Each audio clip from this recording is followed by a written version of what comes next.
Morning students, I hope that you all are fine. Now we are starting with chapter 19, Struggle Towards Freedom from Notebook. Oral questions. Question 1. What was India earlier known as? India पहले के ज़माने में क्या कहलाता था? India was earlier known as the Golden Bird. तो Golden Bird के नाम से जाना जाता था. Question 2. Who started the Indian National Congress? तो इंडियन नेशनल कांग्रेस किस पर्सन ने स्टार्ट की थी? An Englishman named Alan Octavian Hume founded the Indian National Congress in 1885. तो 1885 में एक इंग्लिशमैन थे जिनका नेम था A.O. ह्यूम, मतलब कि एलन ऑक्टेवियन ह्यूम. उन्होंने कांग्रेस फाइंड किया था. Next, right short notes on the following. तो शॉर्ट नोट्स लिखनी है. इंडियन नेशनल कांग्रेस, तो इंडियन नेशनल कांग्रेस के बारे में शॉर्ट नोट लिखनी है. It was a group of educated Indians started by Englishman named A.O. Hume. तो एक इंग्लिशमैन थे A.O. ह्यूम, उनके द्वारा स्टार्ट की गई थी एक पार्टी इन 1885. 1885 में, दिस इज 2021, तो 1885 था जब तभी स्टार्ट की थी. It's first meeting was held at Bombay. तो पहली मीटिंग उनकी बॉम्बे में हेल्ड हुई थी.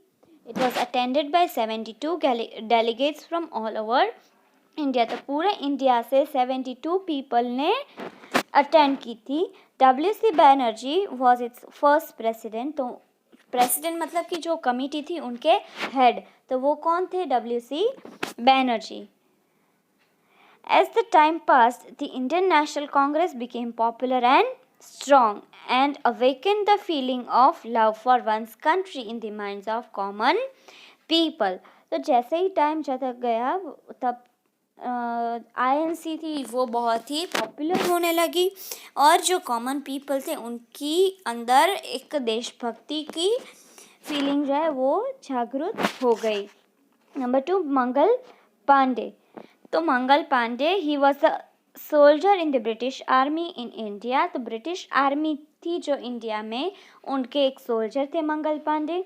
On 29 March 1857 he attacked a British officer near Calcutta.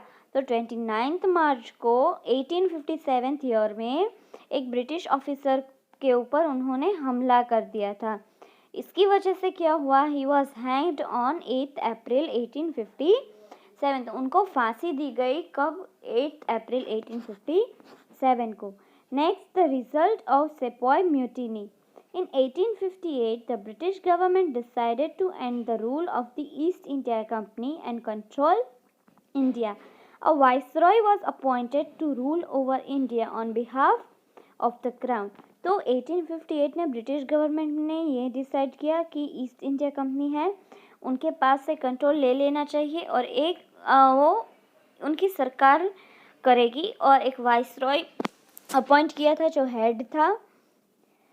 The people of India were promised freedom to follow their customs. तो उनके customs, religion जो भी है हमारे हिसाब से वो सब फॉलो करने का डिसाइड हुआ था. Now answer the following question. Why was India known as Golden Bird in ancient times? तो ancient times में इंडिया को गोल्डन बर्ड से क्यों जाना जाता था? India was known as Golden Bird in ancient time because of its wealth and prosperity. India was rich in textiles, spices, precious and semi-precious stones, jewels of all kinds and pearls. Indian goods were very popular in the whole world.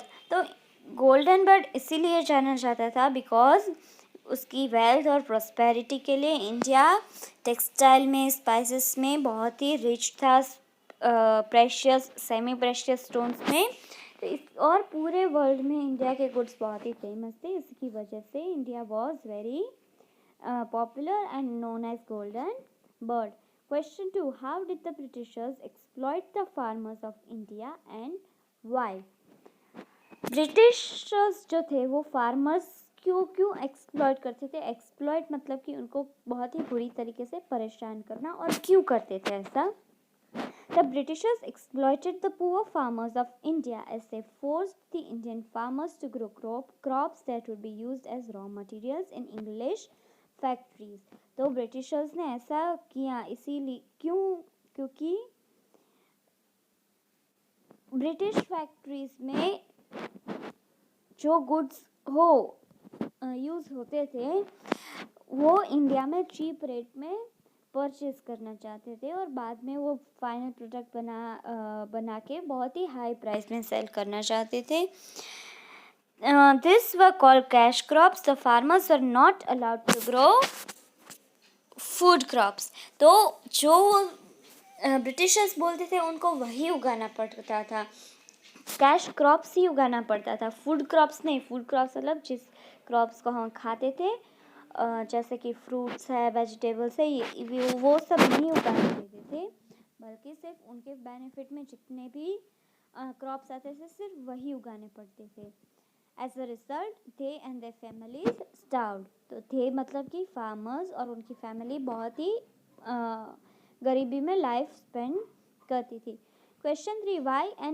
Where and why did the revolt of 1857? Why did it fail? तो 1857 का revolt कैसे start हुआ और fail भी क्यों हुआ? Answer. The revolt of 1857 started in Meerut and spread towards Delhi and then other parts of India. तो 1857 का रिवॉल्ट जो है वो मेरठ में स्टार्ट हुआ और धीमे धीमे दिल्ली और उस साइड में स्प्रेड हो गया. क्योंकि ये क्यों हुआ? क्योंकि एक र्यूमर स्प्रेड हुई थी. र्यूमर मतलब कि एक गलत बात कि जो ब्रिटिश आर्मी में कार्टिलेज थी वो ग्रीस्ड थी और वो ग्रीस किससे बना हुआ होता था? काव और पिग के फैट से. अगर आपको वो कार्टिलेजेस यूज़ करनी होती थी तो आपको वो बाइट करना पड़ता था, बाद में ही वो यूज़ होती थी. सो in the British army camps that the cartridges were given to soldiers to be used in the rifles which had to be beaten by soldiers in order to be used were greased with fats of cows and pigs. This angered and hurt Hindu-Muslim religious feelings.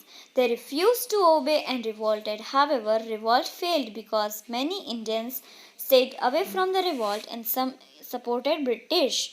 तो revolt इसीलिए fail हुआ क्योंकि कई सारे Indians जो थे वो revolt से बहुत ही दूर रहे हैं और ब्रिटिश को भी सपोर्ट किया. The British organise themselves and crush revolt successful. तो ब्रिटिशर्स ने क्या किया उसका ऑपोजिट कि एक साथ आ गए और जो रिवॉल्ट को क्रश कर दिया एकदम अच्छी तरीके से. Now name two social reformers of India and social evils they wanted to remove. तो दो कोई सोशल रिफॉर्मर्स के नेम लिखने हैं और सोशल इविल्स कौन से उनको रिमूव करने थे वो लिखने हैं. Raja Ram Mohan Roy and Ishwar Chandra Vidyasagar were two social reformers of India. Raja Ram Mohan Roy थे और ईश्वर चंद्र विद्यासागर थे. तो social evils they wanted to remove a caste system, killing of female infants, child marriage, sati प्रथा एक्सेट्रा. तो ये सारे जो सोशल इविल्स थे वो उनको रिमूव करने थे. I hope that you have understood till here and your notebook is to complete. Thank you.